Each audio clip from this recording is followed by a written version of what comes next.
Welcome back, and we're on the very home straight now, and it is time to welcome our last interview guest on our live and virtual Meet the Experts event. She's a radio and TV presenter and a multiple London Marathon finisher. A very warm welcome to Jenni Falconer. Hi, Jenni. Hello there. Well done, you. You have talked all day long. Do you know what? I just think, How's your voice? I've done a marathon of talking today. I need to rest up. Never mind my legs, it's resting up my vocal cords. Jenni, You just want to go home and be quiet yeah, tonight. no, exactly that. Jenni, how many marathons have you run?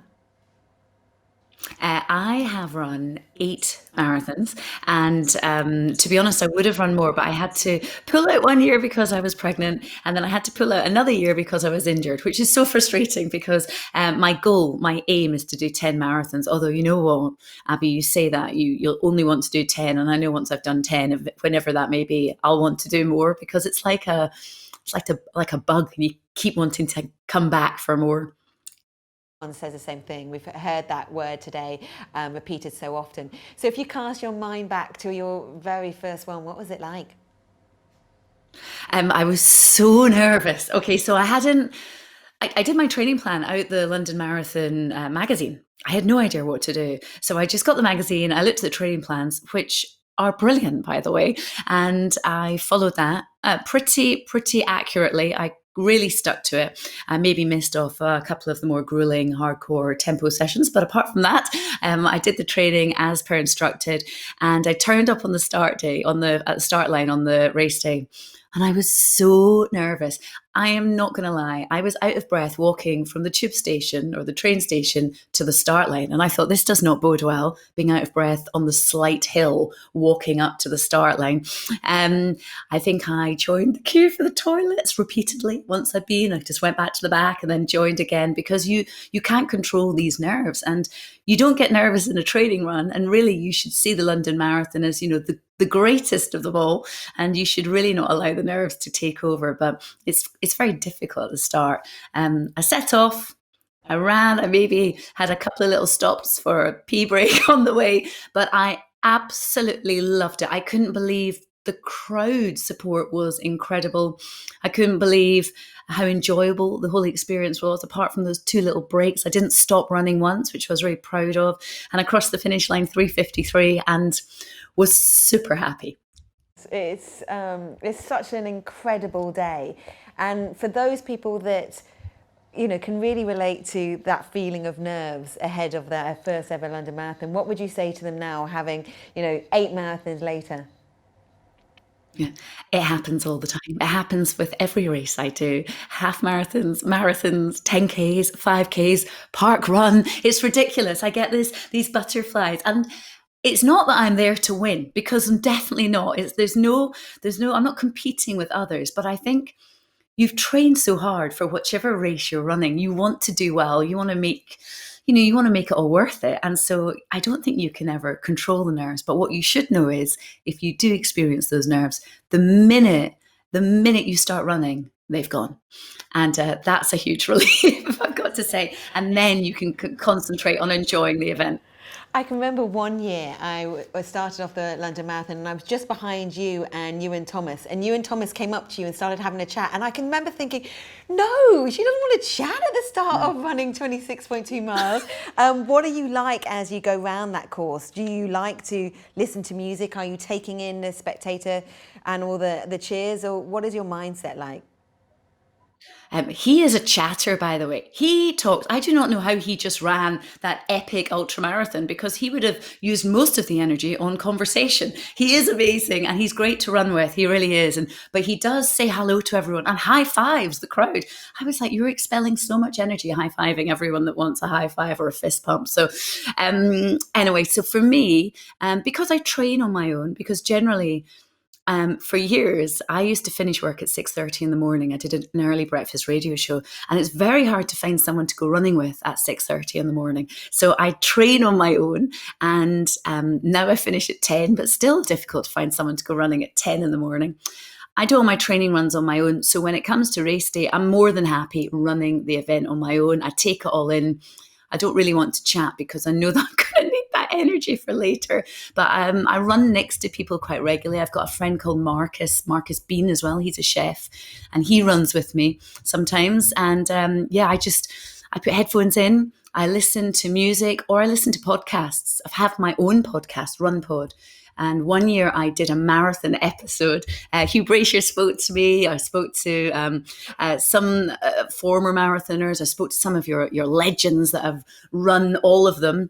And it was a great episode. And it was really interesting to hear at the finish line or as I was going around, people going, I'm listening to Run Pod. So a podcast is good because it's like you're having a conversation, but you don't have to chat. So that's quite nice. You just listen in. That's what gets me through. But to be honest, quite often you don't even hear it because the crowd noise is so elevated. So you just have it as something background, something to kind of keep you focused on the running.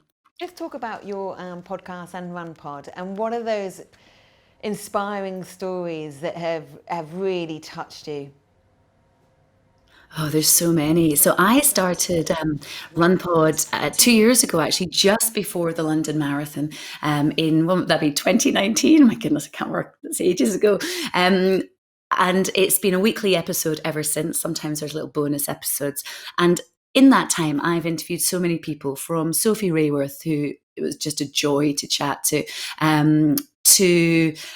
Susie Chan, another ultramarathoner, to Ewan Thomas, to Hugh Brasher. I've spoken to loads of brilliant people. And actually, what I found is that some of the real people who are real runners, who you might not know because, they're not necessarily a household name, but they're people with amazing stories. For instance, I spoke to a girl called Anna Rutherford the other week, and she just did an ultramarathon from west to east coast across Scotland.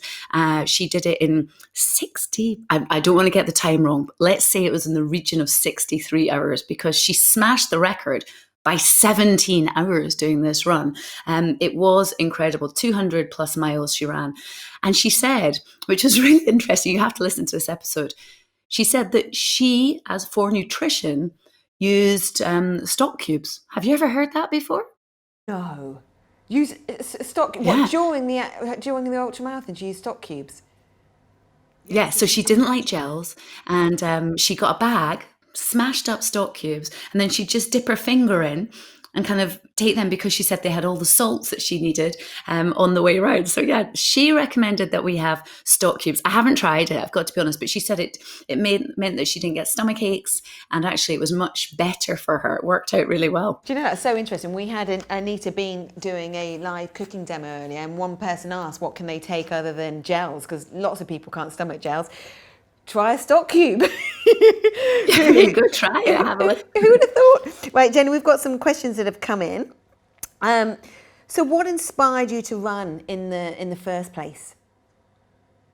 So I started running when I was about 1920s, a while ago now. And I actually used to do a lot of team sports when I was at school and at university. And I started working in television and didn't have the time and put on a bit of weight.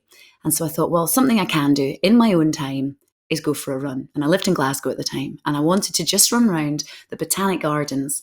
I thought it would take about half an hour, do that without stopping. That was my goal. Took a took a lot of learning not to run in big baggy tracksuit bottoms, and everyone makes these rookie mistakes. I did it all, and a few weeks later I had managed it was a few weeks later, it wasn't quick, but I managed to do this run without stopping. And then I thought, well, let's see if I can progress it onto quicker or a little bit further. And then within a couple of years, running was just something I didn't do for any reason other than it made me feel amazing. I loved it. I loved the challenge of covering a distance, and I've never really been that bothered about time. I've been more keen to kind of just get a distance covered. So I was running maybe 10 miles every now and again, and doing lots of short runs. Just loved it.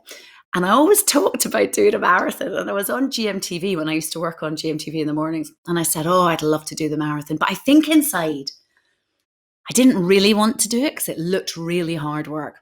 Anyways, someone was listening from a charity, and they said, would you like to do it? Because we actually have a place and you can do it if you raise some money. And I felt like I had to say yes, because I'd said it on telly.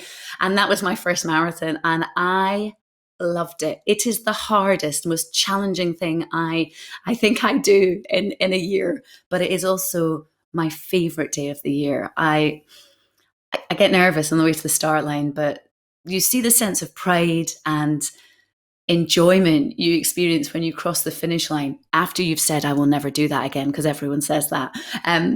It's just such a great day. The atmosphere, the crowds, what you achieve, the camaraderie of the runners, the support from everyone, just brilliant. So there, a very long-winded answer to your question. But we had Tanya Franks, Jenny, earlier from EastEnders, and she said exactly that. She got through to the finish line and said, never, never again. It took her 24 hours before she was signing up for another one. How long is that duration for you from when you go through the finish line to when you're going, right, the next one has to be this, and I'm doing this half marathon, I'm going out for a run here? Yeah, well, so every year there's a lot of people on the finish line that are the same every year, and they know this. I cross that finish line, I go straight over for my hug, and I'm like, you will not see me next year. Fact. And he goes, you said that last year. And I went, no, I mean it this time. Okay, so I go through that. Then we go, I usually meet my husband and my daughter, who usually says something like, I thought you'd be quicker. Great, thanks. Such support. We go for lunch because that's what I want. I want a pizza. Every time I finish, I want a pizza. So we go for lunch. And at lunch, I go, do you think I could do that quicker? Do you think I could do it better? And so it's pretty quick. It's so good. Everyone always knows what they want to eat straight after a marathon. Two things. Firstly is a comment rather than question. Love your podcast, Jenny. Always listen to it when I'm running. So thank you. Thank you. And then the final question then, what is your favourite part of the London Marathon course? And that comes from Clem. The finish. The thing I love it all. The start line is brilliant. Everyone's buzzing, but the nerves really, really are quite overwhelming. I love running over Tower Bridge. It's just incredible. Partly because you're almost halfway, but also it's just such an iconic bridge to run over, and you run right down the middle. Everyone takes photos. The selfies are going. It is great, but there is nothing more exciting than running down the Mall, heading towards the finishing line. I train all around that area, and it's the only day you get the whole roads to yourself, all the roads running through Westminster. It's a joy, and the crowds are going crazy. It's the whole experience is brilliant, but that finish line, that bit where you sprint to finish, but really you're doing a slow jog, but you feel like you're sprinting. That, everything about it, watching people's faces as they cross, and the times I haven't run the marathon, I have wanted to be on that finish line just because it's the most emotional thing, watching people cross. Yeah, absolutely. Jenny, thank you so much for your energy, enthusiasm, and inspiring so many runners out there. Brilliant to have you with us, and a very good luck for those next 2 marathons until you get to 10, until that signpost then becomes 20. Thank you. And listen, good luck to everyone running it this year. And I hope you enjoy every minute, and make sure you train. That's the one thing I must always say. Don't neglect the training. Absolutely. Jenny, thank you.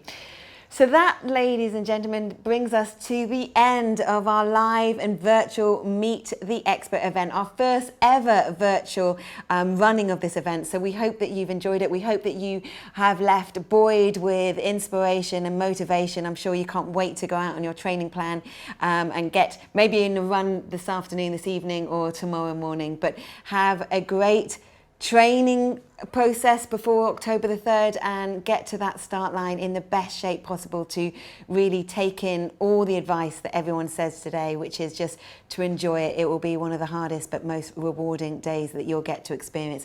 Up until October the 3rd, there's multiple events that you can also take part in. So you can go online and get onto the Vitality 10, the Hatfield House 10K. You can also do the Vitality Big Half. So make sure you sign up and just have a brilliant training program in place. I can just tell you, my last bit of news then is that everything has been recorded today. So if you've missed anything, do not worry. By the middle of next week, you'll have it all available for you on demand, and it'll be available for you for 30 days. So just keep your access code. Okay, that is it. I do feel like I have talked a marathon. I hope you've enjoyed it. Best of luck with the training, and I wish you a fabulous, fabulous London Marathon event from all of us here, Virgin Money London Marathon, on behalf of New Balance as well. A very good afternoon and evening to you.